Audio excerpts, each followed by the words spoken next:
इस वक़्त हमें जो एक बहुत बड़ी प्रॉब्लम आ रही है वो डोनर्स की अवेलेबिलिटी ऑफ डोनर्स की है। अनफॉर्चुनेटली मीडिया में और मुख्तलिफ़ ज़राए से ये पता लगा और कुछ लोगों ने भी कॉल करके कंप्लेन की कि ये प्लाज़्मा की फ़रोख्त का भी काम शुरू हुआ हुआ है। अगर ये इस तरह से ये एक प्राइवेट एंटरप्राइज़ इसने जन्म ले लिया इसकी खातिर, तो देखिए इसमें बहुत सारे ख़तरात भी हैं, ना सिर्फ़ मरीज़ के लिए बल्कि डोनर के लिए भी।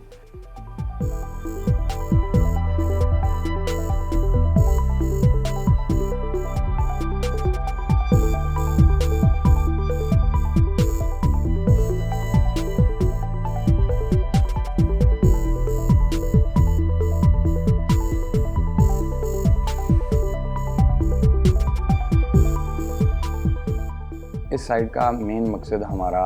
कोविड रिकवर्ड पेशेंट्स का जो प्लाज्मा है वो उनके रेसिपिएंट्स तक पहुंचाने का जो गैप है उसे ब्रिज करना मेन मकसद है, ताकि उनके दरमियान में आए हुए तमाम कम्युनिकेशन गैप्स और प्रॉब्लम्स को हम ओवरकम कर सकें। अब तक हमारे पास कोई अप्रॉक्सीमेटली 850 टू 900 के बीच में लोग रजिस्टर्ड हो गए हैं और जितने भी हमारे डोनर्स हैं ना वो एक दफ़ा डोनेट करके एक दफ़ा फ्री हो गए हैं। तो अब हम उनके साथ कर रहे हैं, अपनी टीम के साथ अकोमोडेट कर रहे हैं उनको, और उनको हम कॉन्टैक्ट करते हैं विद इन 20 डेज़ और उनसे फिर पूछते हैं कि आप क्या फिर डोनेट करना चाह रहे हैं। तो वो जब वो हाँ करते हैं तो फिर हम उनको फिर एक और पेशेंट से मिला लेते हैं। तो इस तरह ये एक प्रोसेस है जो चल रहा है। 35,000 जब कोरोना के पेशेंट्स हो गए थे, सारे यही ढूंढ रहे थे कि उनको प्लाज्मा डोनर मिल जाए और उनको कोई ऐसा प्लेटफॉर्म नहीं मिल रहा था। तो हमने विद इन 2 to 3 डेज़ हमने ये इम्प्लीमेंट कर लिया था, और क्योंकि हमारी कंप्यूटर साइंस से बैकग्राउंड है तो इसलिए हमें ज़्यादा इशू नहीं हुआ इसके ऊपर। हमने अपनी वेबसाइट पे एक पट्टी चलाई हुई है जिस पे हमने मेंशन किया हुआ है कि हमारे प्लेटफॉर्म के थ्रू हम किसी भी चीज़ अलाउ नहीं करते किसी को कि वो सेल या परचेज़ करे प्लाज्मा की। और हमने ये भी मेंशन किया हुआ है कि अगर आपसे कोई प्लाज्मा करता है सेल वगैरह, आप हमें बताएं तो हम उसका अकाउंट वहाँ से बैन कर देंगे अपनी वेबसाइट से।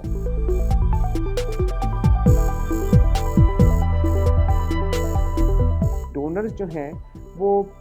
पैसे तो डिमांड कर रहे हैं, लेकिन आगे अनफॉर्चुनेटली जब पता करते हैं कि भाई उनको कहें कि प्लीज़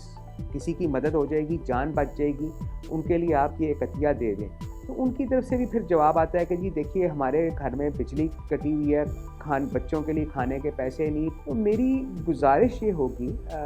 लोगों के साथ, ऑल स्टेक होल्डर से, गवर्नमेंट से, कि एक कोई मैकेनिज़्म अगर डिवाइस कर दिया जाए कि अगर हम जो हैं डोनर्स उनकी भी कोई एक मुनासिब फाइनेंशियल हेल्प कर दें, उनका भी भला हो जाएगा और उनसे जो प्लाज्मा मिलेगा उनसे हम जो है कोरोना के पेशेंट्स को एक बहुत बड़ी रिलीफ दे सकते हैं।